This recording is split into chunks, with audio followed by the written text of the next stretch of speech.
Okay, I think we're live. I think I it's on. Yeah, I think we are live.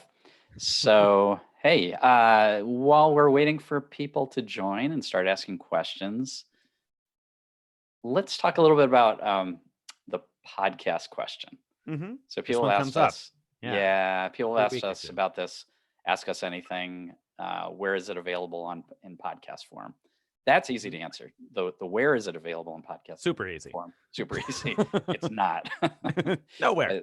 The bigger question is, are we going to release it as a podcast? And we've talked about that privately, but I think it's worth bringing this up for everyone else to hear. Yeah, I agree with you. So, I mean, obviously, we talked about it and we have thought about it because a lot of readers have asked, listeners, readers, people, followers of the site have asked about making this into a podcast. And, I understand these days people like to listen to things, be able to download it and listen to it. So it's a little bit different than being able to watch it here on YouTube. But we kind of talked about it and both kind of felt like this format didn't necessarily make sense in a podcast form because it's kind of so freewheeling. We don't really know what it's going to be about week to week, what people are going to ask about, and whether or not that's going to lead to interesting, useful content. And because so much of it is totally on the fly here without any kind of prep, because we don't know what people are going to ask about, um, we don't want to have a wrong answer or that sort of thing that ends up in a podcast forever and ever, I suppose. So it just doesn't seem to fit, right? And it's like kind of a different sort of audience that wants the live ask us anything, right, Greg? I think so, and there's another thing that's been on my mind when I think about adding it as a podcast, and this would be true whether we add it. So there are also two different ways we could add it as a podcast. One is we could just insert it into the show that's called Frequent Miler on the Air, um, and then that would be the same show, but just very different content every week, every other week. Um, the other way we could do it is as a brand new show, and I kind of feel like in the first way, what we're doing, the reason I don't want to do it is I don't want to sort of dilute the quality. Not that our live show is bad quality, but I just we put more effort into the recorded show as far as like prep and post production and everything. So I don't want to dilute the quality by mixing in these ask us anything things, and like you said, it also dilutes the kind of the focus. Like there's going to be a lot of things that people are going to ask about and have asked about that are only relevant to a small subset of our audience, and um, so I think it kind of just dilutes the not just the quality of the show but the value of it to a Right. listener.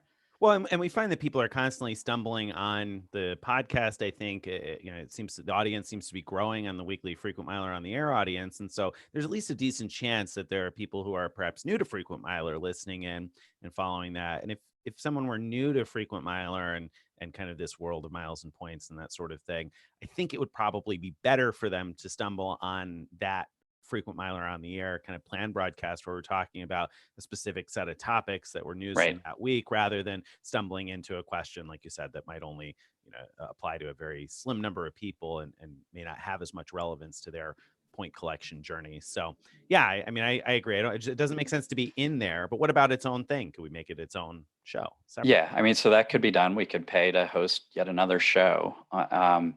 The one downside, I'm worried about sort of the same thing. Like, so someone's new, they search for a podcast about frequent miler, they see two different ones, they might not know which one is right for them, and pick, the wrong one, and then just give up altogether if because these ask us anythings are not going to be targeted for that new listener, right?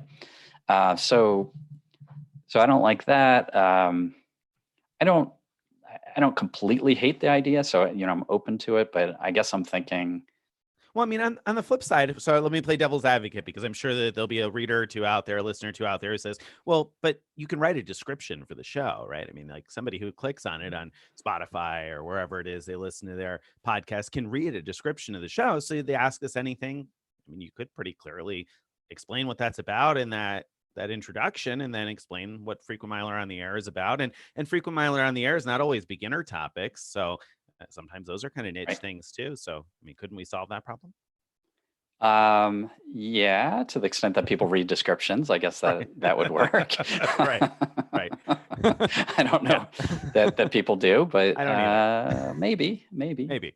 Um, yeah. So the point is, I don't think we have a strong like argument against it. It's just something that we there are enough like little niggling things that kind of lean us against it that that we're inclined not to do extra work and pay extra money to host another podcast when we're just not 100% committed to it. So if we get to the point where we're like, decide, oh, wait, this really is a great idea, we really ought to do this, then of course we'll commit to it and do it. Right.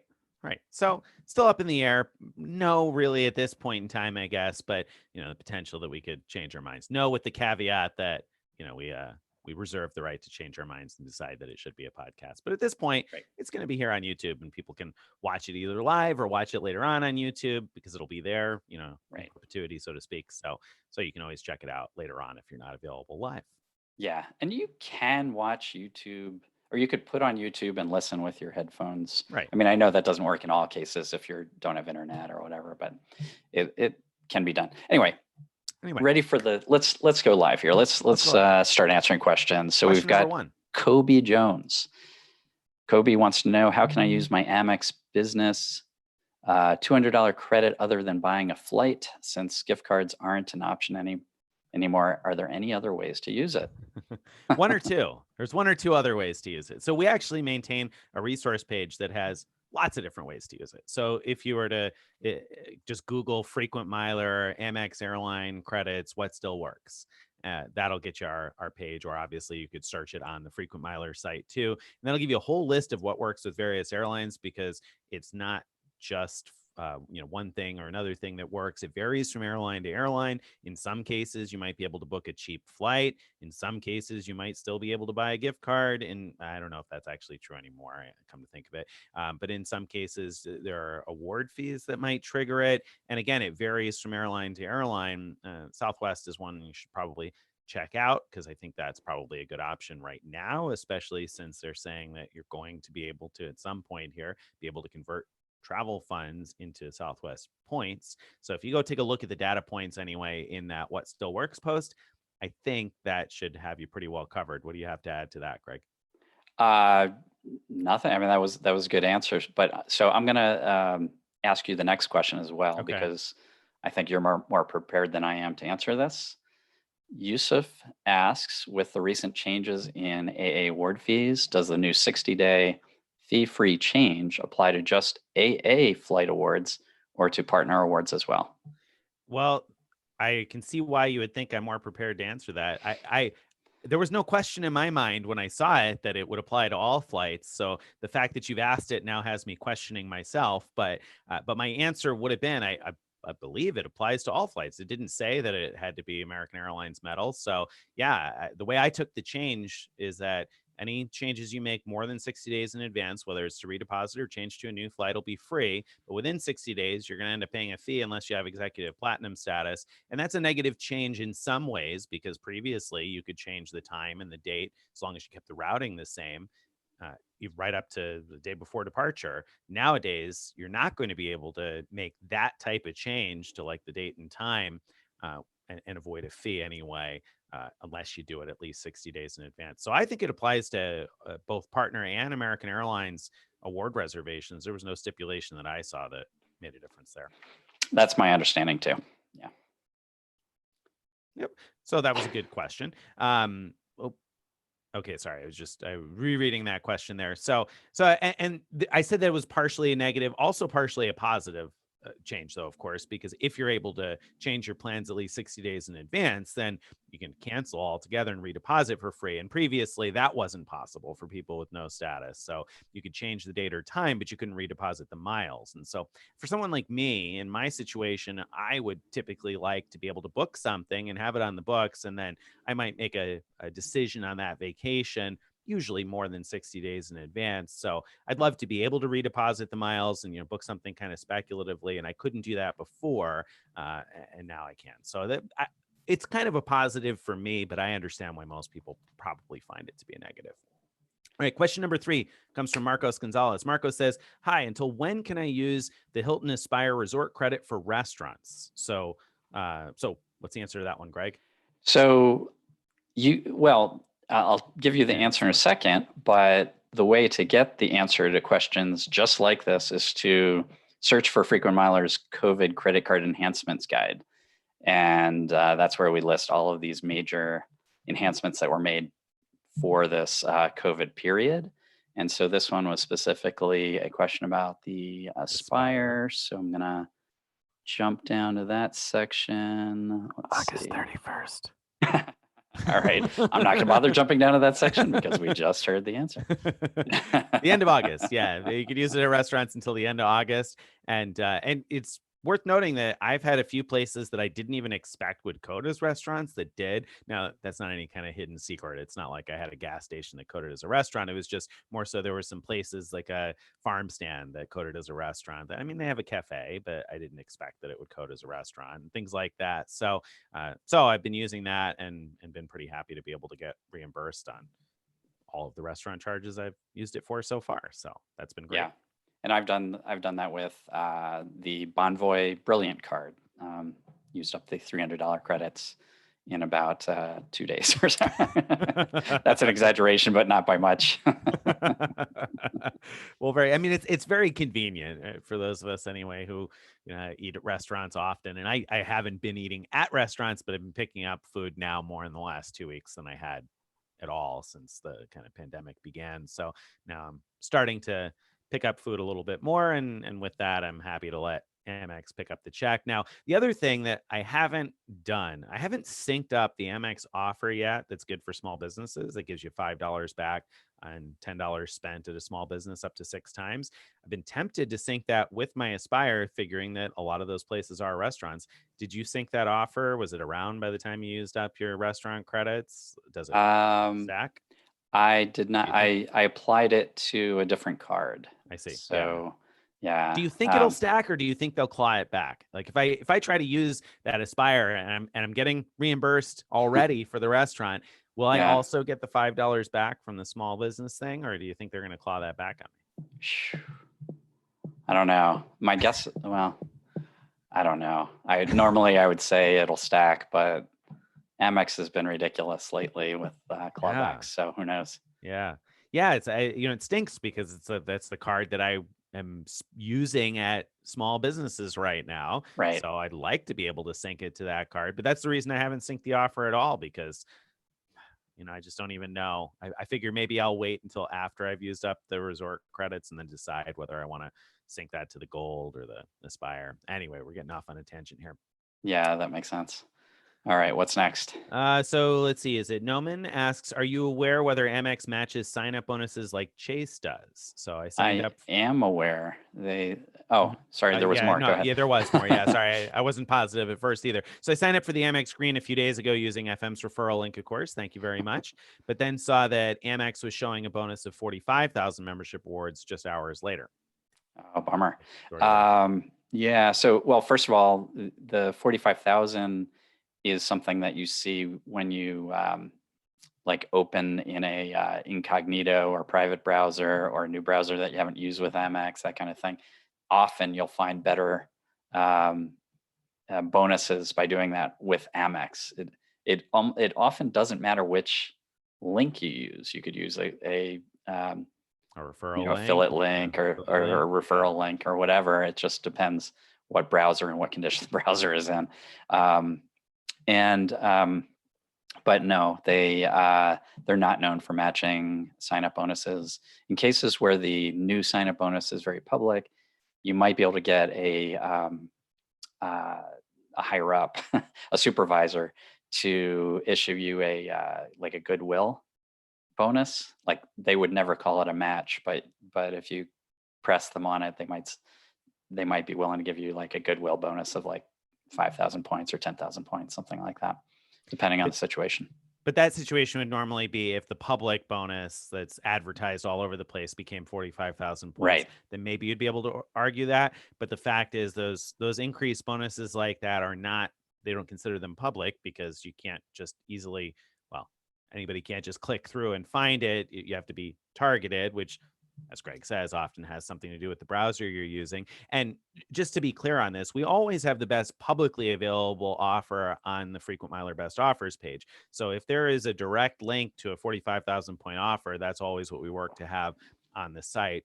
Greg mentioned that sometimes you can get targeted for other stuff. And the reason that that isn't all there on the page is because not everybody can do that. Like I can click that link 1,000 times in different ways, and I may not ever see that 45,000 point offer. So so we try to keep it to something that's available for everybody. Right.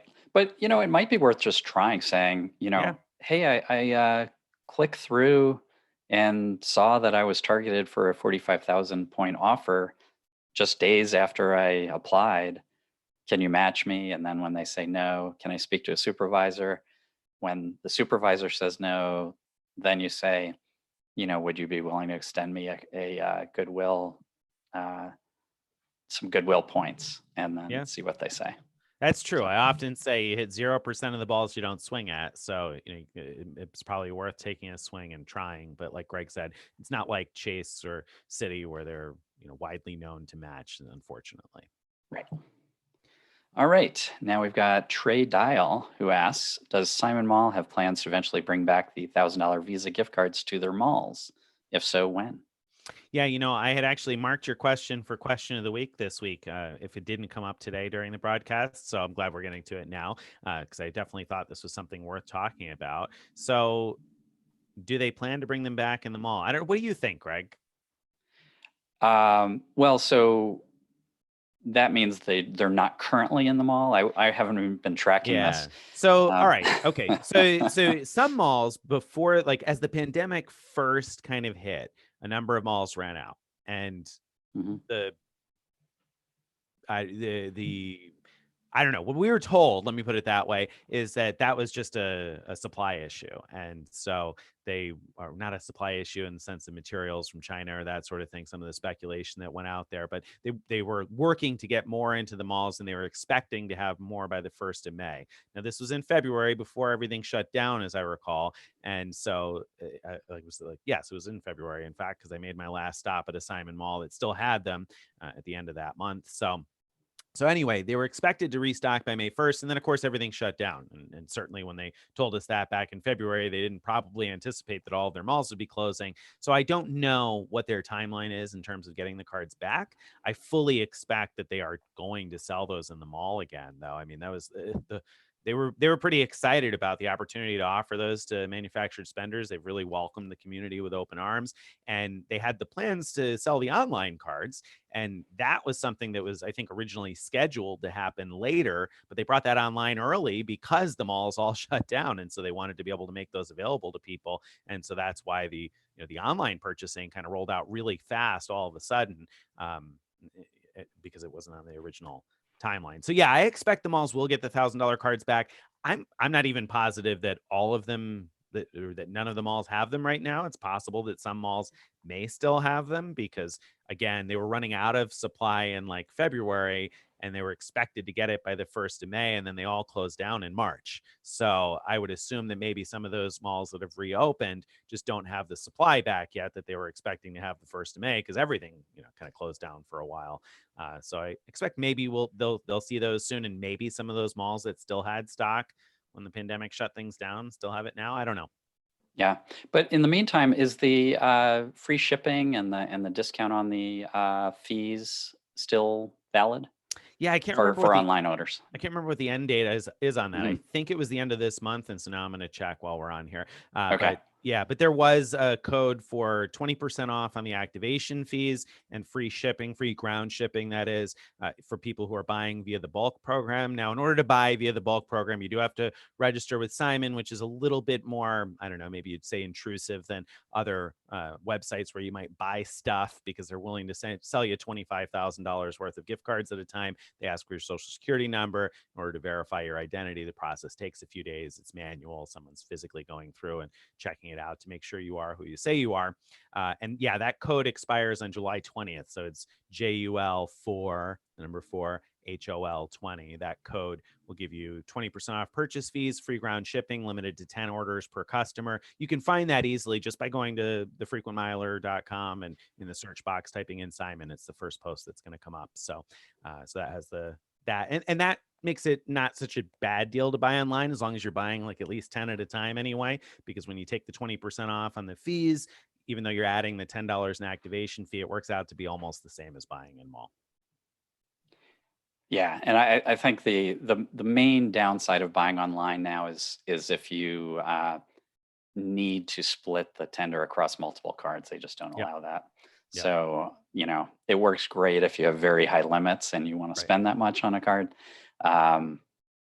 Not great otherwise, but Yeah, I mean, if you're only looking to spend 2,000 or 3,000 also to meet a sign up bonus, then it's not a cost effective method, unfortunately. right. Which is especially unfortunate now that the Right. giftcards.com and Gift Card Mall online options have largely gone away or been limited, right? So one of the two is down to $250 max, or are they both down to $250 max for the So cards too? last I knew, which was a few days ago, only Mhm. Gift Card Mall was down to 250 max, but giftcards.com, that is, still had the $500 cards. So that was a few days ago. Also, while some of the portals I know have added the $2,000 limit on giftcards.com, some haven't. Rakuten's still showing $60,000 a month. Oh, interesting. Giftcards.com, and last I knew Right. they still had the $500 cards. So giftcards.com might still be a viable way of doing smaller amounts than makes sense to do on Simon Mall. Yep. Okay. Yep. All right. All right, great. So then Devin asks us the next one. This one's for Greg, I think. What is the risk, if any, of MSing on a spouse's Chase cards, then transferring to another account when points post? If spouse's accounts got shut down, is there a risk of the other accounts also getting shut down? So think about that. Yeah. I mean, certainly I do remember times in the past hearing stories about where that kind of thing has happened, where moving points from one family member to another and then getting one account shut down has led to other accounts getting shut down.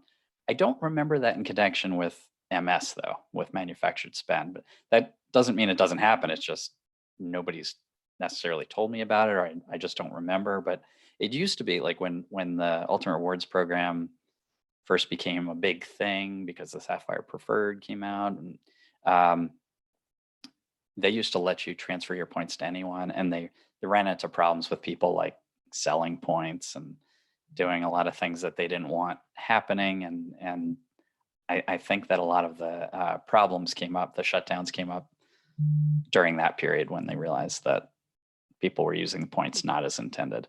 So I would still be cautious, I guess, about if you're going to be moving points to another account. I wouldn't be surprised at all if both accounts get shut down. Not because of moving them, but if something else triggers the shutdown. Yeah. And I don't know if there's really any merit to this, but I usually don't move the points right away unless I have a redemption to make right away. Maybe that doesn't make any difference at all, but I just kind of figured that if I'm doing that kind of activity, that also then moving the points like the day they post might add to the red flag. So I've just kind of been slow about moving them over when I am ready to book something or use them. Well, it would certainly make it very obvious to anyone looking at your account that you're using the second person's account to generate points for you, right? I mean, that would be extremely obvious if you move them right away. Right. So I agree.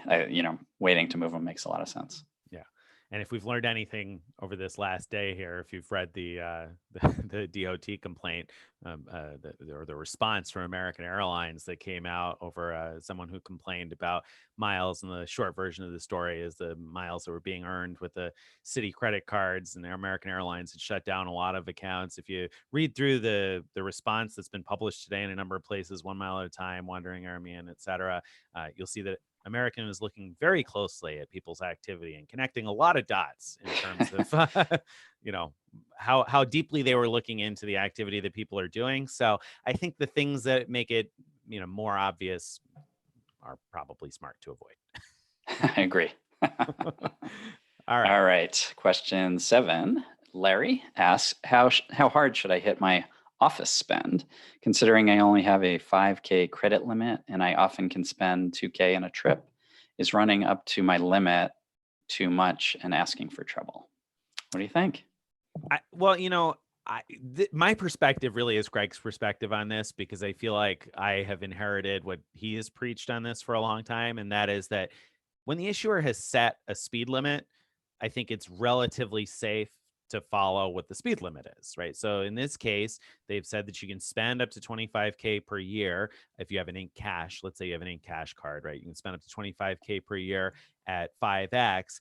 Then I would take that 25K and divide it by 12 and say, okay, that's about $2,000 a month or so. That's about what they're expecting their average customer will be spending, or is going to be allowed to spend at that 5x. If you're going way beyond that, then you're inviting trouble. You're obviously asking for some attention. I think if you're staying somewhere around there, I'd say in the $2,000 to maybe $3,000 range, I would expect you're relatively safe, because they've determined that much is okay. So I probably wouldn't go all the way to the 5, especially if that's your limit. I don't know. What do you think, Craig? Um,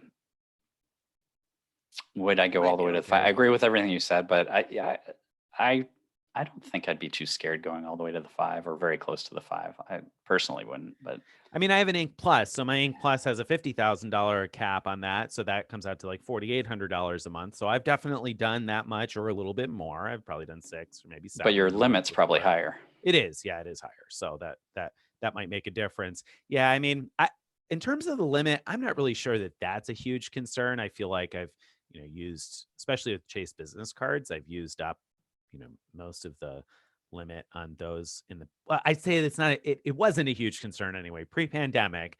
Using a lot of whatever it is that you have extended in credit wasn't an issue for me. But now we're in such crazy times where obviously issuers are concerned, and rightfully so, that small Yeah. businesses might go out of business. So Let me simplify it. Here's what not to do. okay. Don't spend up to your limit, pay your bill off early, and then spend up to your limit again. Yep. That's a red flag. So cycling your limit within each billing cycle is going to be a red flag. And so be careful of that. I don't think spending up to your limit and then waiting to pay your bill at the end of the month, I don't think that's a red flag at all. In fact, it's likely to get your credit expanded Increase. over time. Yeah. Right. And that would normally be what I would say. I feel like right now we're in kind of uncertain times, but I think True. We don't know. Greg's right. Generally, that would probably make sense. But if there's only 25K on that, I wouldn't necessarily go 5. I don't know. Okay, so you got 2 different perspectives on that. So that brings us then to the next question here from Greg, right?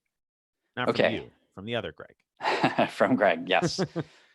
So let's see. Yeah, I'll read it. How often can you product change with Chase, assuming it's owned for over a year? I was thinking of changing the Chase Sapphire Reserve to the Chase Sapphire Preferred to refer player 2, then changing to Freedom before 30 days to get the $95 back. Yeah, interesting. You can. I don't know that there's any limit, and one of the reasons I know that you could do at least 2 quick changes is back when I wanted to downgrade my, I think it was a Sapphire Preferred at the time, to a Chase Freedom, or maybe it was a Freedom Unlimited I wanted to get. I think it was Freedom Unlimited I wanted to get. I called and they didn't have the Freedom Unlimited as an option, so I product changed to the Sapphire no fee Sapphire card, and I think it was like an hour later or a day later, I called and product changed from that to the Freedom Unlimited. So yeah, I think that would work. I think I'd be careful about doing that often. Like if you want to do it this one time, I doubt it would cause any red flags. But if you often product change temporarily and take advantage of that in between thing, and then product change again, I'd be nervous about doing that. Yeah, and actually, like, I'm actually having some trouble following exactly what he's trying to do here. So he's going to take his CSR and change it to a CSP to refer player 2. So theoretically, he's referring player 2 to a CSP, and then changing to a Freedom before 30 days to get the $95 fee back. So which card's getting changed to the Freedom? Is he changing like His Sapphire Preferred That So he wants to downgrade he wants to change from the Silver ultimately. Reserve to the Freedom, I see. but wants to stop along the take a way. little layover. Detour. Yeah, actually, I think that probably could be done.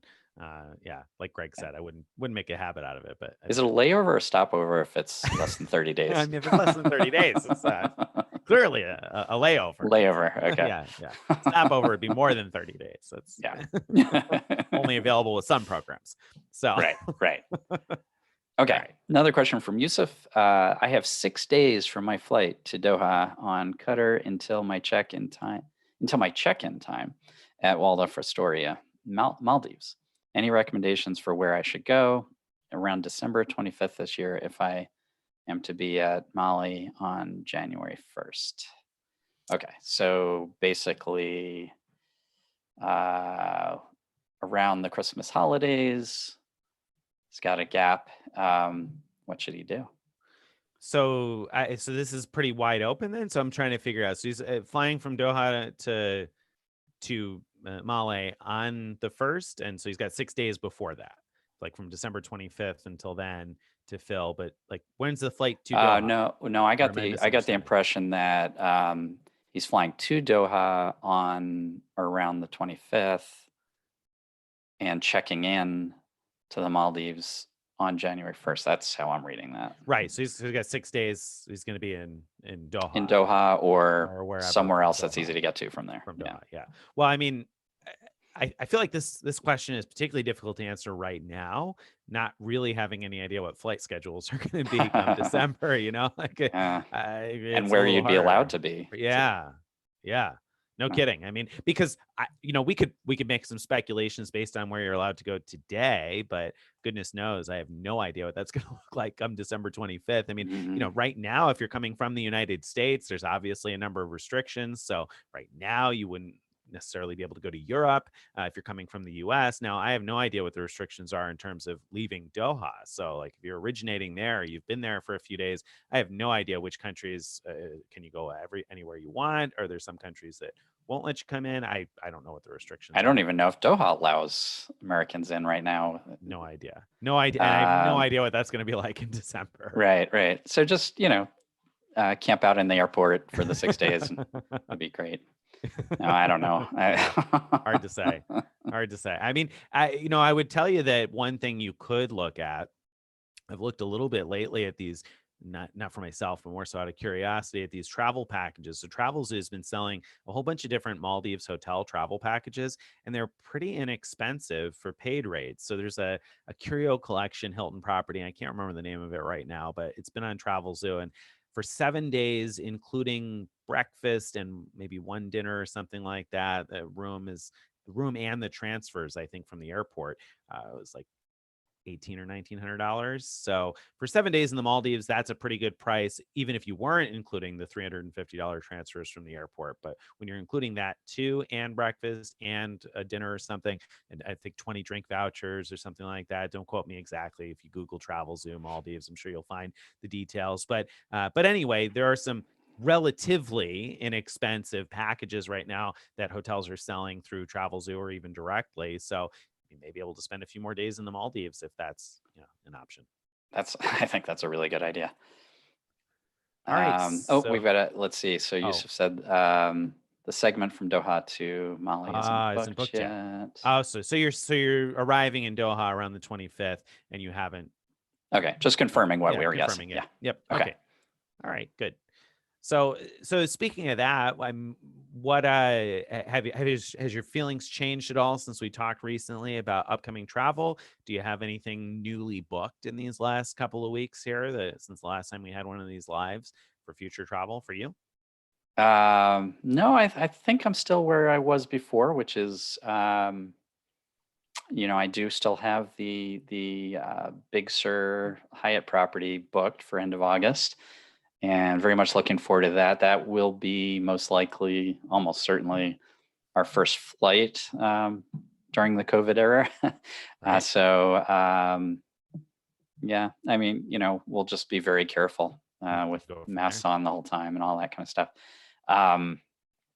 And we are probably, well, yeah, we're going to do another driving trip to see my niece.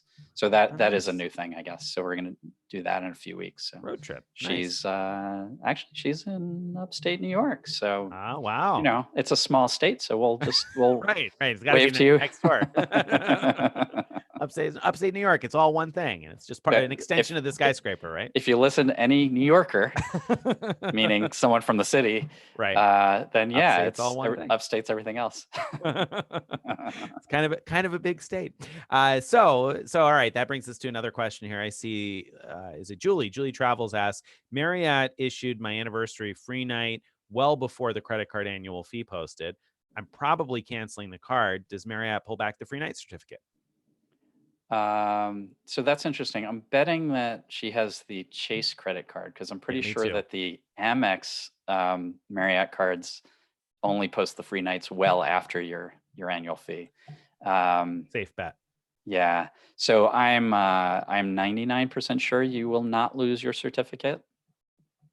You agree with that, right? Yeah, oh, I think I would have been at like 101% Really? last month. Yeah, I mean, yeah, I've never heard anybody losing the cert. It's just No. Amex has been so clawback happy lately that I feel like you have to discount it by at least that 1 or 2%. Right. So we think you're safe. Yeah, you should be safe. All right. So Jerry asks, I got 2 retention offers on the Citi Advantage card in the last 6 months. They offered to waive the $99 annual fee after $99 spent. I don't use the card much. Any other cards Citi is doing this on? Just about any of them.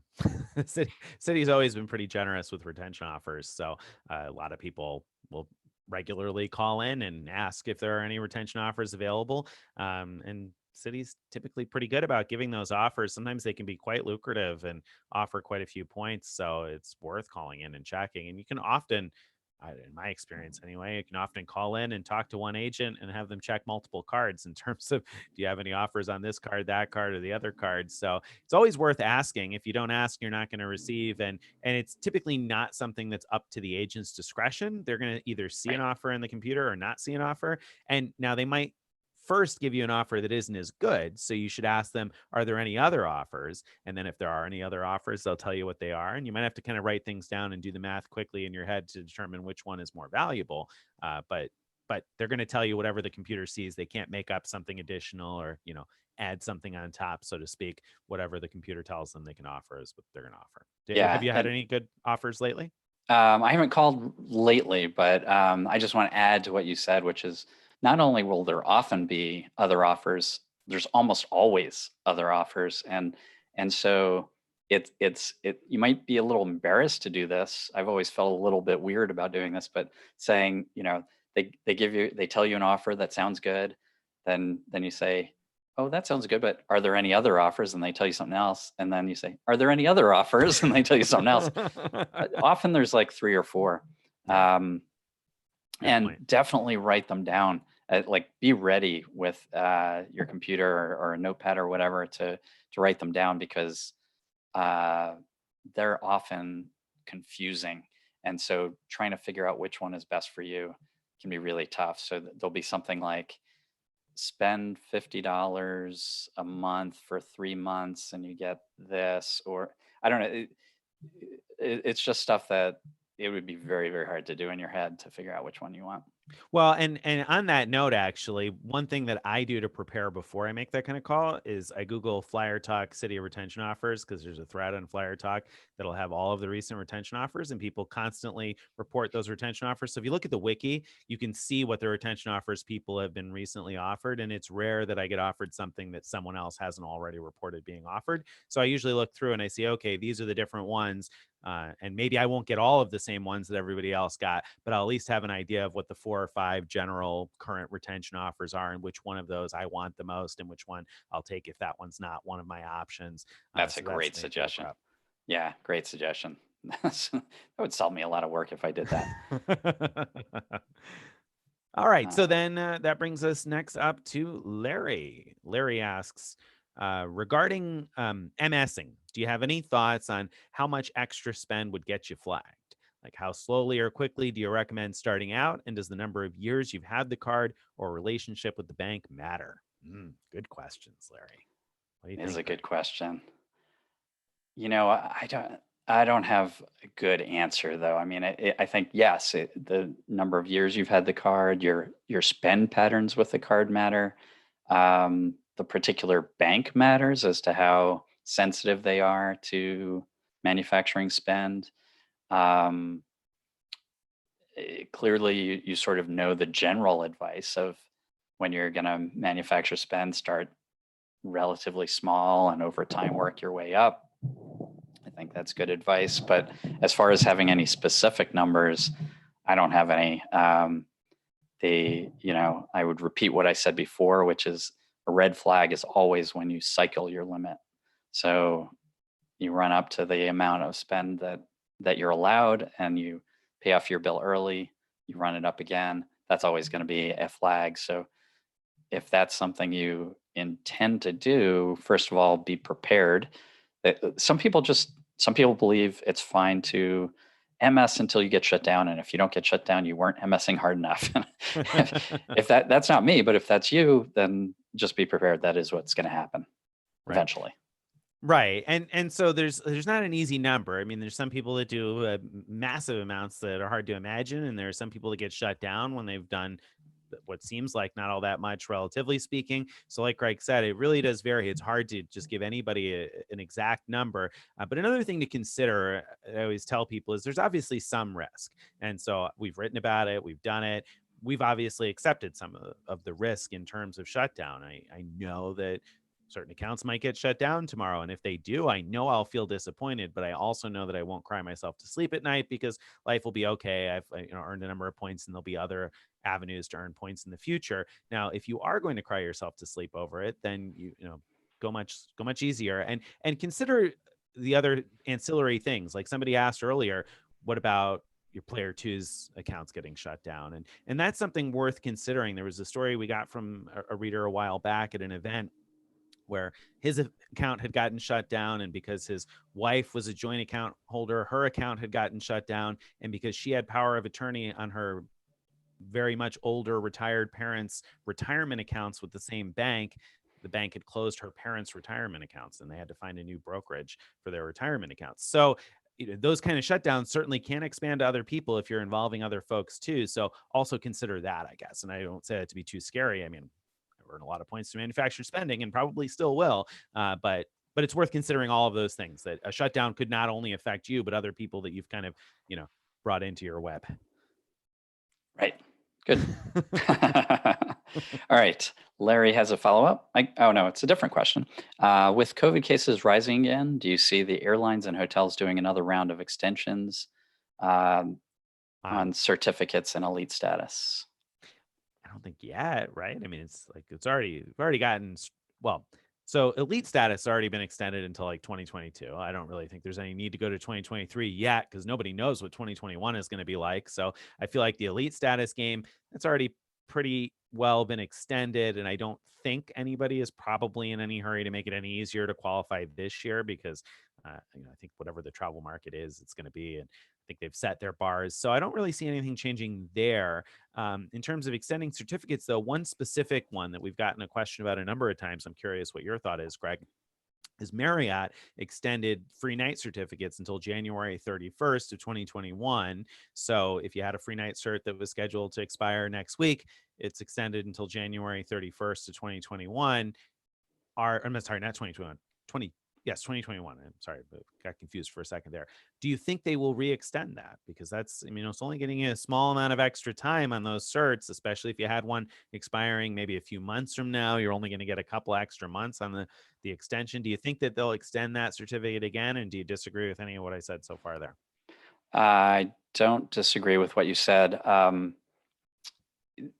To tackle the second sort of a aspect of the second question is, I agree with you that they already finished the extensions of elite status, so that's not going to change anytime soon, unless the problem goes into next year. Then they've got to worry Right. about, do we extend it past where we're at? Right. But the other thing we've been seeing is programs making it easier to get to a higher level status than you're at now. Like Marriott surprised us about a week or two ago, right? Yeah, they with did, yeah. with the announcement about like, whatever level you got last year for this year, we're going to half the number of required nights and give those to you towards status that you were in this year for next year. Yeah, that was a big surprise. It was an exciting surprise. Yeah. It was.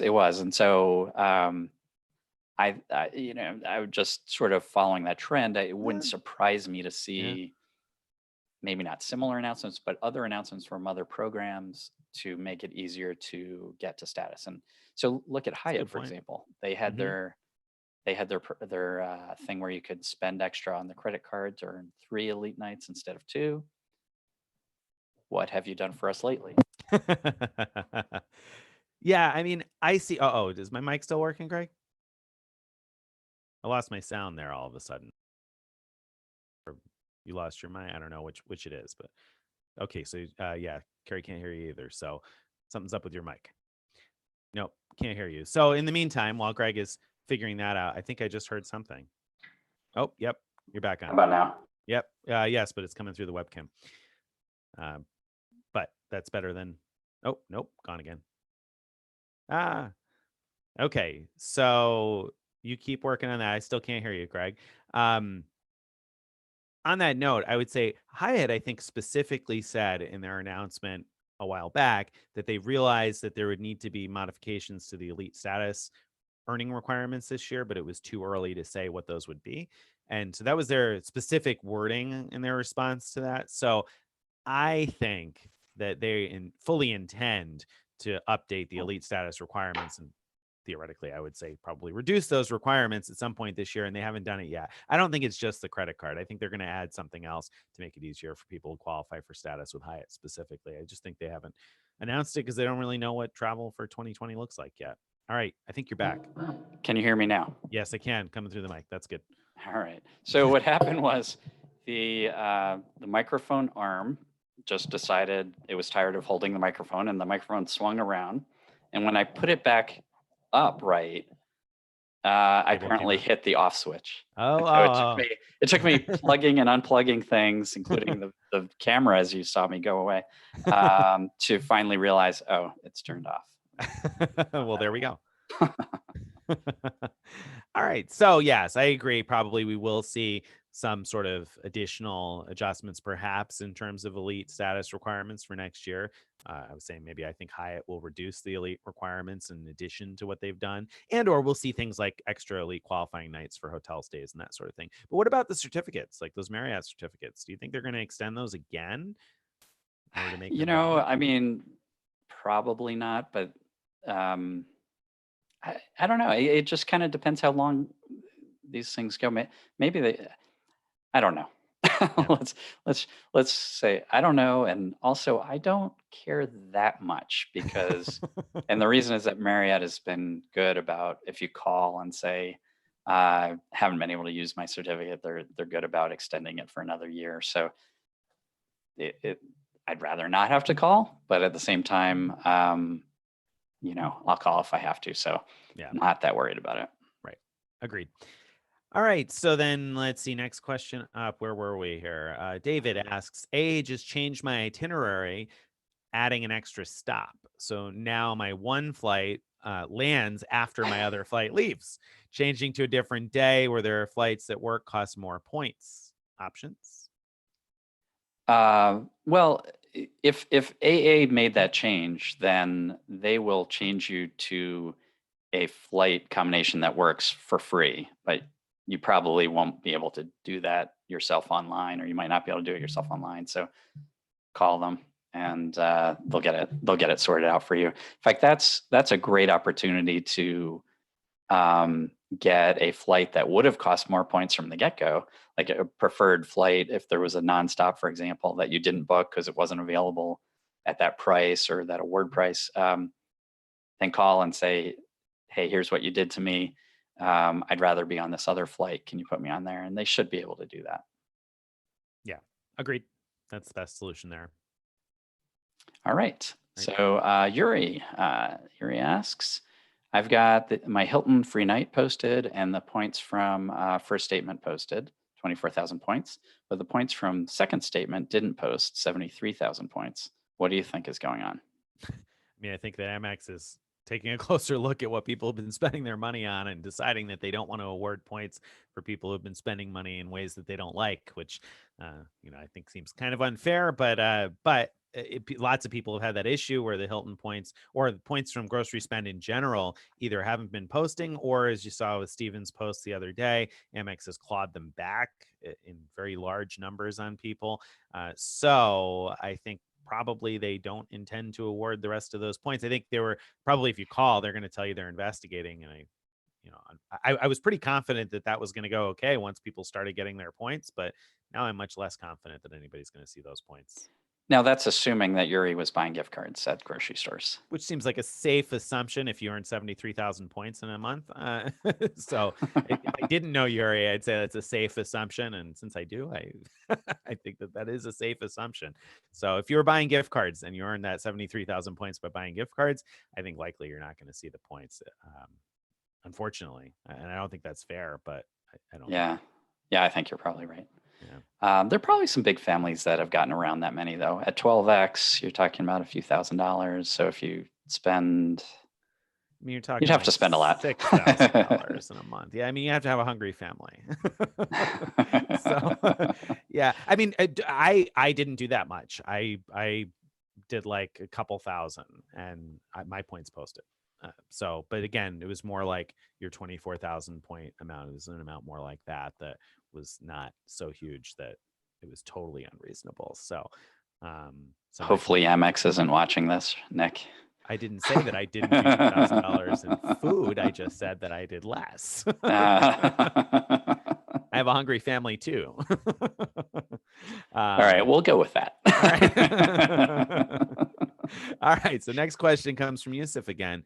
What's the situation with canceling or changing AA partner awards booked before June 30th? I'm seeing a section on the AA website, but it's not clear to me. I hope that Greg knows the answer to this because I don't. I don't know off the top of my head what. Well, what he means is because the policy changed, right? July 1st, right. The 60-day policy kicked in. So being able to cancel 60 days in advance and redeposit. But if you booked before June 30th with a partner award, can you still change the date and time as long as you leave the routing okay? Like that was the old way, was that you could change the date and time. I just have no idea. Know. I mean, my guess is that they had a lot of extra waivers in place for any travel purchase before the end of June, right? So chances are good that you can make any changes you want and you get them waived, but I don't know that. Yeah, that's true. I don't know that's true either. It's one of those rare circumstances where I feel like Greg and I didn't have any travel really booked or didn't have much travel booked, especially by the time we got to the end of June. I think probably neither one of us had much travel booked at all. So we haven't had a lot of on the ground experience in terms of making those kinds of changes. I imagine with a lot of that kind of stuff, you may also not get an informed agent. So you may need to call more than once to do what it is you want to do. But so don't be discouraged if you call and you want to, whatever it is you want to do. If the first person tells you no, and you're clearly not getting anywhere, thank them, hang up, call back again and try again, because I have no confidence that the first person you speak to is going to know for sure what you can and can't do. Right. All right. So Larry asks, this is a two-parter. First, let's go with, why are there so many Larrys? It's a popular name. Very popular name. I think it's Larry Ellison's fault, right? Could be. So, next part of the question, what are your thoughts about speculative 2021 bookings involving positioning / split tickets given the current circumstances? Yeah, I mean, my thoughts are I'm not bothering with it at all right now, because that's typically my situation, and where I would either have to position or I drive to New York and fly out of New York. I guess that's probably more common, but I'm not going to book any positioning flights and split tickets and hope that I get there. Like I said recently, I think when this came up, my thought is I look at it and I say, okay, so 6 months ago was January, like first week of January, right? It's January 7th. And if on January 7th, you told me that by this summer, Americans would not be welcome to visit Europe, and that, the economy would have been totally shut down and businesses everywhere would have been closed, and like Canada wouldn't be allowing Americans in, I would never have believed that January 7th. 6 months later, it's very easy to believe all of those things. I have no idea what 6 months from now is going to look like. So once we get into 2021, I just don't know. Who knows? Nobody knows, I don't think. Right, So I right. wouldn't do that stuff. Great. Or do it with currencies where it's very easy for you to get a refund. Like, so Yeah. you Yeah. have your, Delta Platinum or Diamond status. I wouldn't worry about, booking awards because you could Good point. change them, cancel them for free. Southwest awards, same thing. Same thing. Other programs, though, even if they say they're going to waive change fees, you're going to be stuck with that currency. So, like if you buy through American Airlines and you have to cancel that flight, then you've got credit with American. You don't have your money back. And so I agree with Nick. Yeah, and we said this in the podcast last week. I wouldn't transfer points to a partner to book flights for next year at this point.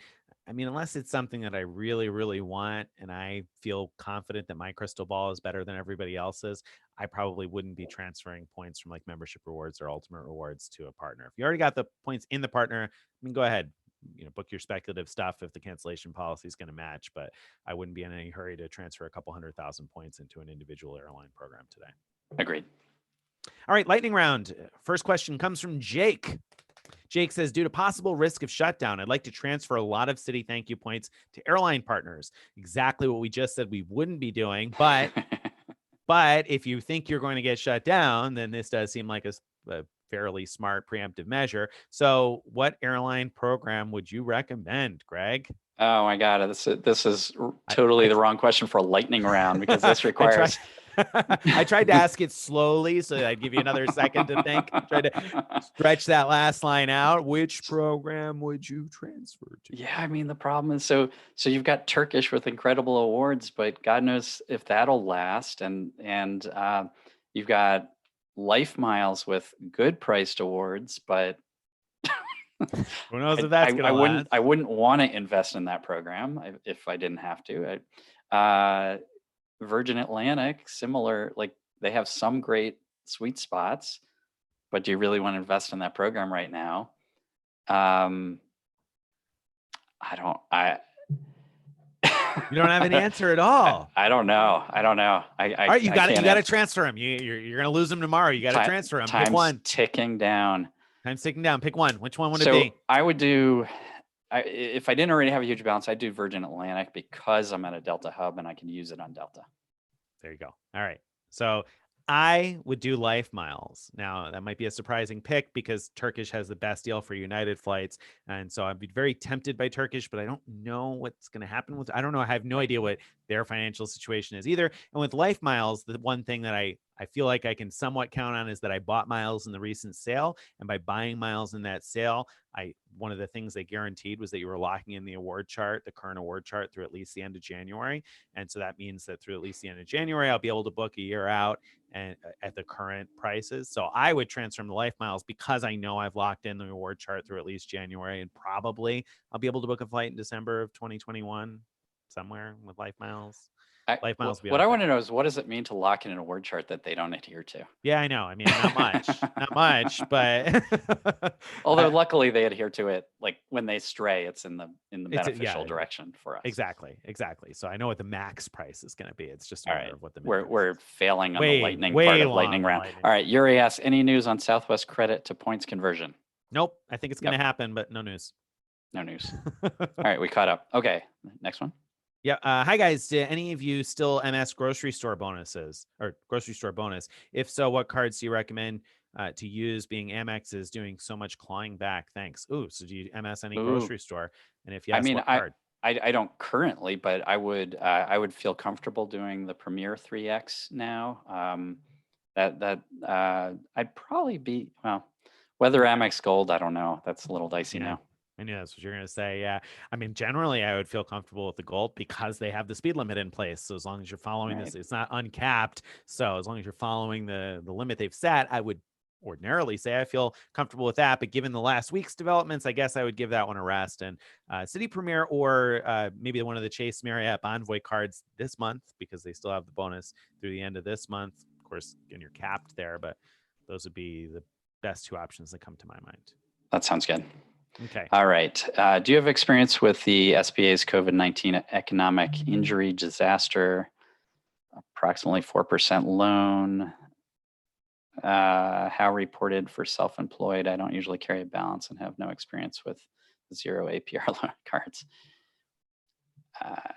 No I idea. I don't have any. I did the paycheck protection loan, and I think that's different from what you're asking about. But I would tell you that Doctor of Credit has done a pretty good job of reviewing some of those COVID-19 programs, the government programs and Mhm. stuff. And so they've had some good info there. This specific one you're asking about, I honestly don't know anything about, so I'm not sure if they've covered it or not. But they did do a pretty good job of covering like the Paycheck Protection Program and whatnot. So I'd go to Doctor of Credit on that. All right. So one last one here comes from Larry. Larry asks, "Why are there so many Larrys?" I think we got that question from the Well, other. actually, Larry's answering the question. Oh, he is. He Oh, I says missed it. it's a good throwaway account name. Everyone trusts a Larry. Everyone trusts the Larry. And we trust Larry that he's telling the truth there. So it worked. So thank you guys for being out there with us today. We enjoyed it. Always fun. We're going to be back again 2 weeks from today. We're doing every other Tuesday at noon. Right. So come see us 2 weeks from today. That's whatever, the 21st, I think, of July. So come see us then. All right. Bye, everyone.